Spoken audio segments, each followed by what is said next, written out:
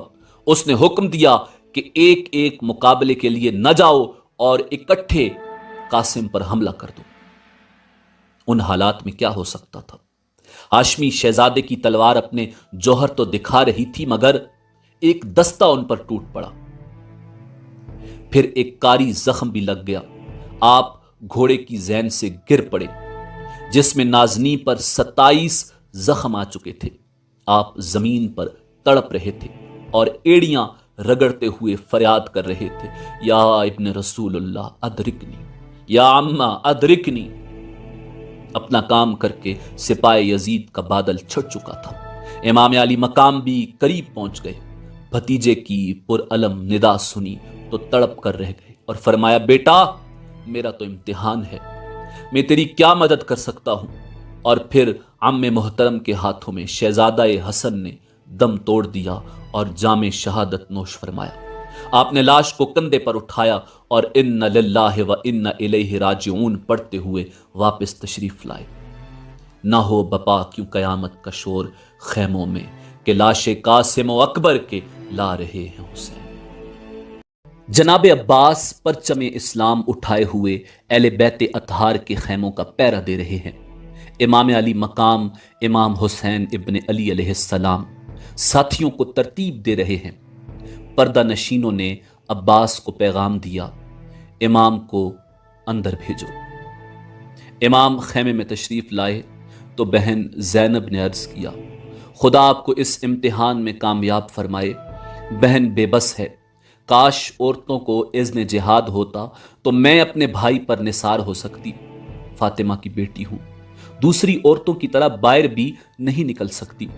غریب الوطن ہوں، پردیس میں اپنے بھائی کا صدقہ بھی نہیں اتار سکتی۔ آپ سخی ماں کے بیٹے ہیں، اس مشکل وقت میں بھی آپ سے کچھ مانگنے آئی ہوں، میری التجا قبول فرمائیں۔ امام علی مقام نے بہن کی درد میں ڈوبی ہوئی گفتگو سنی تو بے قرار ہو گئے۔ فرمایا، پیاری بہن حکم فرمائیں۔ بے شک حسین غریب الدیار اور خود مشکلوں میں گرفتار ہے، مگر اپنی بہن کے حکم کو نہیں ٹال سکتا۔ سیدہ زینب نے سنا تو ہلکی سی تازگی چہرے پر آ گئی۔ آپ نے پکار کر کہا، آ جاؤ۔ آپ کی آواز سن کر 2 چھوٹے بچے اپنے قد سے بھی بڑی تلواریں زیب تن کیے حاضر ہو گئے۔ امام علی مقام نے بچوں کو تلواریں لیے دیکھا تو فرمایا، زینب یہ کیا ہے؟ جناب زینب نے فرمایا، بھائی یہی التجا تھی کہ آپ میری چھوٹی سی نظر قبول فرما لیں۔ مجھ پردیسن کے پاس اس وقت بھائی کا صدقہ دینے کے لیے کچھ نہیں ہے، بس یہی 2 بچے ہیں، سو بھائی کا صدقہ اتار رہی ہوں، کچھ تو رد بلا ہو جائے گا۔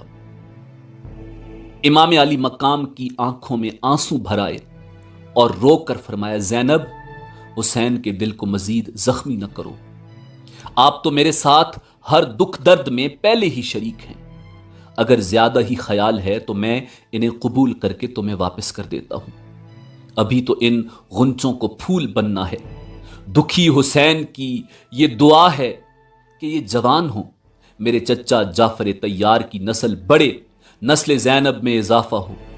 سیدہ زینب نے روتے ہوئے عرض کی، بھائی مجھے مایوس نہ کرو، میری یہ نظر قبول فرماؤ، میں آپ کو اپنی ماں فاطمہ کی پردہ داری کا واسطہ دیتی ہوں، باپ علی کی سخاوت کا واسطہ دیتی ہوں، نانا جان کی نورانی دستار کا واسطہ دیتی ہوں، میرا یہ ناچیز ہدیہ اور چھوٹا سا نذرانہ قبول فرما لو۔ بھائی حسین، اگر آپ نے ان بچوں کو اذن شہادت نہ دیا تو یہ نانا علی اور فاطمہ کو کیا منہ دکھائیں گے؟ جعفر طیار دادا اور نبی کریم صلی اللہ علیہ وآلہ وسلم کے سامنے کیسے جائیں گے؟ بھائی میں آپ کو اس خدا کا واسطہ دیتی ہوں جس کے حکم پر آپ یہ مصیبتیں اٹھا رہے ہیں، میری قربانی قبول کر لو۔ بہنوں کا تو بھائیوں پر بہت حق ہوتا ہے، اور آپ تو سخی ماں اور سخی باپ کے بیٹے ہیں، مجھے محروم نہ کرو۔ امام علی مقام نے بچوں کی طرف دیکھا، بچے دوڑ کر قدموں میں گر پڑے۔ امی ٹھیک کہتی ہیں مامو جان، ہم علی کے نواسے اور جعفر طیار کے پوتے ہیں، ہم میدان میں جا کر ابھی آپ کے سارے دشمنوں کو قتل کر دیں گے، آپ بالکل فکر نہ کریں۔ آپ امی کی بات ضرور مان لیں۔ مامو جان دیکھیں ہماری تلواریں کتنی تیز ہیں۔ نواسے رسول نے بچوں کی مجاہدانہ گفتگو سنی تو بہت متاثر ہوئے۔ بچوں نے ماں کی یاد کرائی ہوئی گفتگو دہرا دی اور مامو جان کو منا لینے میں کامیاب ہو گئے۔ امام علی مقام بچوں کو اجازت دے کر واپس تشریف لے آئے۔ سیدہ زینب نے بچوں کو خوب آراستہ کیا، پانی کے بغیر خشک زلفوں میں کنگھی کی، سرما لگایا، چھوٹے چھوٹے 2 پٹے باندھے۔ علی کی بیٹی نے اپنے ہاتھ میں تلوار لہرا کر دکھائی کہ اس طرح جاتے ہی دشمنوں پر زور سے چلانا، اور پھر سینے سے لگایا۔ دل زور زور سے دھڑکنے لگا۔ صبر سامنے آیا، فوراً دونوں بچوں کو علیحدہ کر دیا اور کہا جاؤ اور جلدی کرو۔ بچے چلنے لگے، پھر واپس بلایا، آغوش میں لیا، جلدی جلدی ان کی پیشانیوں کو چوما اور خیمے کی اوٹ میں کھڑی ہو گئیں۔ آپ جگر کے ٹکڑوں کو جاتے ہوئے دیکھ رہی تھی اور فرما رہی تھی میرے بیٹوں مجھے معاف کر دینا، میں تمہیں درندوں میں بھیج رہی ہوں۔ ماں کے دل کے ٹکڑوں، ماں مجبور ہے، خدا حافظ میرے جگر پارو، خدا حافظ۔ بچے تلواریں لہراتے ہوئے میدان میں گئے تو شمر لعین نے آواز دی حسین جوان ختم ہو گئے ہیں جو بچوں کو بھیج رہے ہو؟ امام علی مقام خاموش رہے۔ اون نے فرمایا بے وقوف، ہم بچے نہیں، ہمارے ساتھ مقابلہ کرو پھر پتا چلے گا۔ محمد نے کہا اگر تو اتنا بہادر ہے تو سامنے آ، ہم چیر کر رکھ دیں گے۔ شمر نے کہا میں جانتا ہوں تم زینب کے بیٹے ہو، مگر زیادہ بہادر نہ بنو، یہ علی کا گھر نہیں میدان کربلا ہے۔ پھر چند سپاہی ان کی طرف بڑھنے لگے۔ بے غیرت حاکم کے بے غیرت سپاہی بچوں کو دیکھ کر ویسے ہی شرم آ جانا چاہیے تھی، مگر ان میں تو غیرت اور شرم کا نام بھی نہیں تھا۔ وہ تو وحشت و بربریت اور درندگی کے پتلے تھے۔ ظالم سے ظالم دشمن بھی بچوں کو دیکھتا تو کہتا واپس چلے جاؤ، مگر شمر نے ان سے کہا تھا کہ اپنے ماموں اور امی کو چھوڑ کر ہمارے پاس چلے آؤ، اور بچوں نے کہا تھا مجنون ہے، پاگل ہے، احمق ہے، ہم کیوں ماں باپ کو چھوڑ کر تمہارے پاس آ جائیں، تو کہاں کا ہمدرد ہے۔ بہرحال بچوں نے جنگ کیا لڑنی تھی، حق جہاد پورا کر دیا، اپنے فرض کی تکمیل کر دی، اپنی ماں کا حکم مان لیا۔ پالنے والی نے جانیں مانگی تھیں، انہوں نے بڑے ادب سے ہنسی خوشی پیش کر دی۔ فاطمہ کے دودھ کی تاثیر ہی ایسی ہے، علی کے خون کا اثر ہی ایسا ہے، دونوں رائے خدا میں شہید ہو گئے۔ ان للہ و انا الیہ راجعون۔ شمر نے حسین سے کہا اپنے بھانجوں کی لاشیں اٹھا لو۔ امام علی مقام آگے بڑھے، بہن کے جگر کے کٹے ہوئے ٹکڑے دونوں شانوں پر اٹھائے اور بہن کے سامنے جا کر لٹا دیے۔ دل پر اس قدر رقت طاری تھی کہ بہن کو تسلی کے الفاظ بھی نہ کہے جا سکے۔ فوراً ہی خیمے سے باہر تشریف لے آئے۔ جناب زینب نے بیٹوں کی شہادت کا منظر پردے کی اوٹ سے دیکھ لیا تھا۔ آپ پیکرے صبر و رضا بن کر سب کچھ دیکھتی رہی۔ ماں کی ممتا اپنا رنگ ضرور دکھاتی ہے۔ جناب زینب نے جب اون و محمد کو میدان میں بھیجا تو اس وقت دختر علی کا روپ تھا، اور جب بچے شہید ہو کر خیمے میں آئے تو آپ صرف اون و محمد کی ماں تھی۔ ایسی ماں جس کی پردیس میں عمر بھر کی کمائی لٹ جائے، جس کی آرزوؤں کا باغ اجڑ جائے، جس کی امیدوں کا خون ہو جائے، جس کی ہری بری گود خالی ہو جائے، جس کی امنگوں کا جنازہ نکل جائے، جس کے گھر کی بہار چلی جائے، جس کا گھر اجڑ جائے۔ سیدہ زینب دونوں کے درمیان لیٹ گئی، خاک و خون میں ڈوبی ہوئی بچوں کی لاشوں کو دونوں باہوں میں لیا تو سیدہ زینب بے ہوش ہو گئی۔ ہوش میں آئیں تو فرمایا ان کو ان کے ماموں جان کے پاس بھیج دیں، وہ اپنے ہاتھوں سے انہیں دفن کر دیں۔